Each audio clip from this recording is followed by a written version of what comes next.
and crashed for, I don't know. And that's a good thing about the way we fly.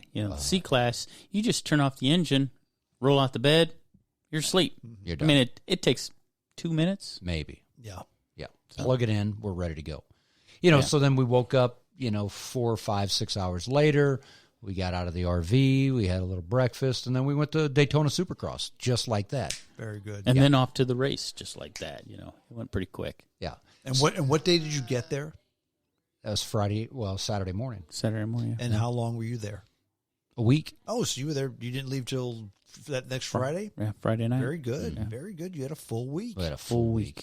And the weather was Florida weather, I assume? It got better every day that we were there. Progressively got perfect. Yeah, because Jacksonville, sometimes this time of year can have cool weather. Mm-hmm. Sometimes. I mean, I've known a lot of people who've gone to Jacksonville in February and March thinking, well, this is sunny and 85 weather. Jacksonville's in northern Florida. It's not Miami. No. Yeah. So we were, about an hour and a half south of Jacksonville? Because you rode up to Jacksonville. I did. Okay. Yep. So the cool thing about Daytona is we were inland, but we were within 25. 25-minute ride to the beach, right on Atlantic Boulevard. Mm-hmm. And it was beautiful because, we would ride over this bridge, and it was a really cool suspension bridge that you couldn't help yourself. As soon as you got kind of halfway up the bridge, you just wanted to roll on that throttle and make it scream and roll right over. And everyone was doing it, so of course we did as well. But every day after Daytona Supercross, then that same night, and of course I was still suffering from the flu virus. I just didn't tell anyone. Now, you didn't have the COVID-19. You had the for real flu bug. I had some stupid flu bug. So great race. Eli Tomac won the race after coming back from a 9-second deficit, which doesn't happen in Supercross. Mm-hmm. I mean, 9 seconds it's almost a lifetime. If you can stay within about a second and a half of the lead bike, you have an opportunity to get him if he makes a mistake or pressure him and get around him, take a different line. But 9 seconds, it's just an eternity. And not only that, Roczen did not make a mistake. He didn't. So Eli caught him and then passed him. Who's Roczen? Ken Roczen is a young German guy that has overcome, I think he's had like 17 arm and wrist surgeries from being injured, crashing. He went over the bars going back 2 years ago, 3 years ago? 3 years ago in Vegas. He stepped what they call stepping through the bars, where you're doing one of these 40-foot jumps. Okay. And you know that you're going to land wrong. So instead of landing wrong on the bike, you step through the bars, meaning you step over the handlebars and over the front wheel, and you have time to pray. No, seriously, because you have time to pray because you're in the air as a naked man all by yourself before you hit the dirt.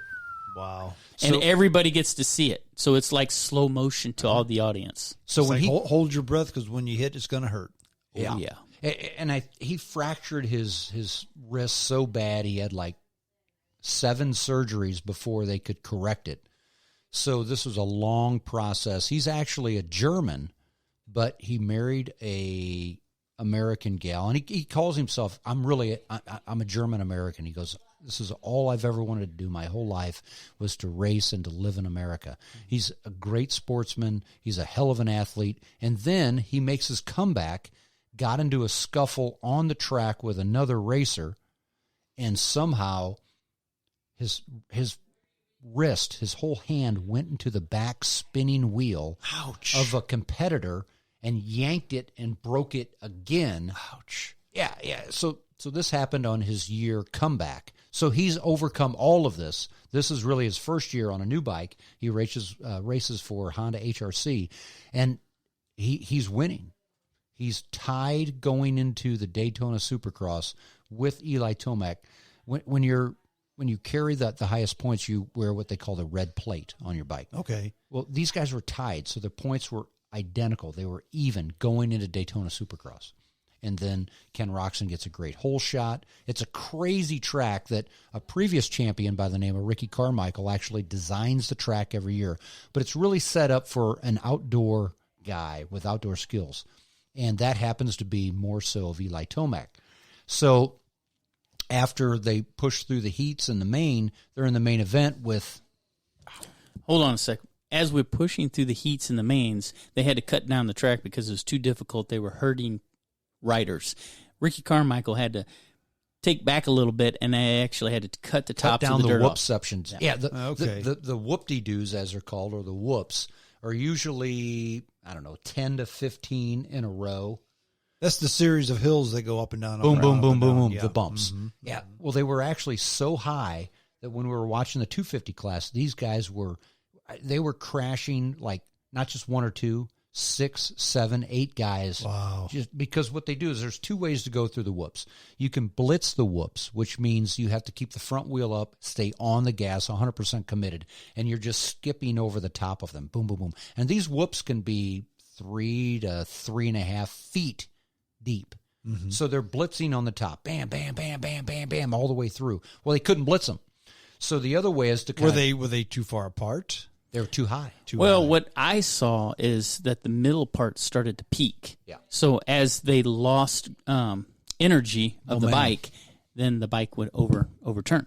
Got it. So at that point, that's when they had to shave off the tops of the middle 4 to make it more equal so they could get through it. They actually cut off about 2 feet of the top of the whoops. Now, did they make this change during the trials, or when did they make during this the change? races? Because this was during the trials the heats, the heats of the races. Yeah. Okay. Yeah. After so you have the lower CC class bikes. The 250s go first. They'll run 2 heats, and they kept piling up on the whoops. So after the second heat for the 250s, they sent the Dirt Works crew out with their dozers, and they cut off about 2 feet at the top. What about the guys who had crashed and wrecked and were done? Too bad. They could have been happy about that. No, they weren't happy at all. No, not at all. That's just how it goes. It's racing. Yeah, yeah. So I really don't remember what the time frame was, but it was late in the race. These races, they run 20 minutes, a 20-minute moto plus 2 laps. Okay. So after 20 minutes, they cross the start-finish line, and then they have 2 laps to go. So my guess is they were somewhere around 16, 17 minutes. That sound about right? Probably, yeah. And then Tomac just caught him. I mean, he was a 9-second deficit. He caught him, he passed him, and then he gapped him. And what does he run? He's on a Kawasaki. Okay.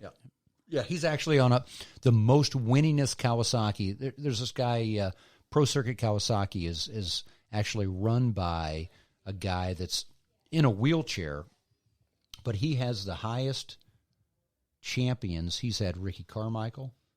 He's had Villapoto. Ryan Villapoto. He's had, not Chad Reed, the Supercross champion, what's his name? Lost it.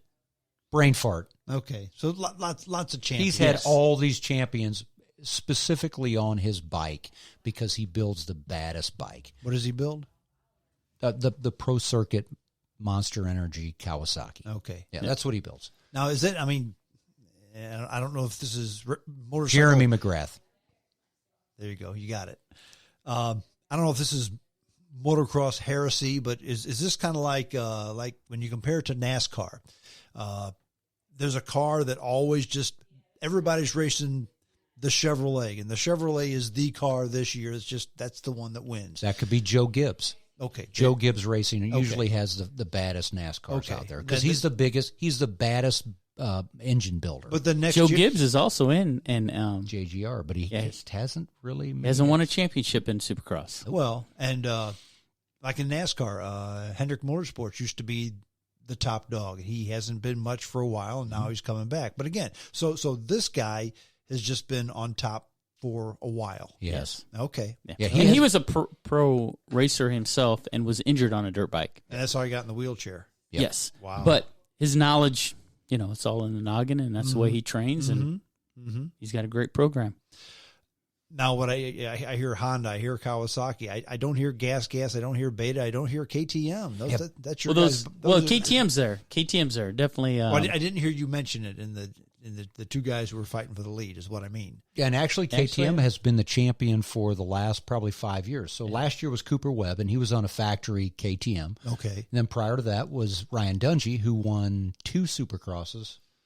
And then a light Supercross. Yeah, and then a lights, but he was on Suzuki back then. So KTM is certainly, they're the reigning new kid on the block that because KTM dumps so much money into the program from the factory. But talking about the other bikes, there are more woods bikes. So that's a whole more nother enduro versus motocross. Yes, correct. And that's a whole nother industry and a whole nother type of riding, and it's huge as well. Yeah, Beta and Gas, they don't have motocross bikes. They're solely off-road. Okay, got it. Yep. So from there, then we after we watched the show, we jumped in the RV and we drove straight to Palatka, Florida. Palatka, Florida, and showed up there like 12:30 at night. What is Palatka, Florida? What was there? Northern Florida, and it's nothing but sand, of course. And it's where they have the GNCC race. It's a hare scramble race. It's a nationwide race. So that's where you didn't watch. You participated. We participated and watched. We watched the pros, but we participated in the morning race or the amateurs race, and we did 2-hour race ourselves, and it was awesome. Nothing but whoops through the woods and racing hard, and it was brutal, and that was really one of the highlights for me because I've only raced one other GNCC, and to tell you a little bit about the GNCC Strong, so it's called the Grand National Cross Country Series, and that's the largest national off-road series in the country.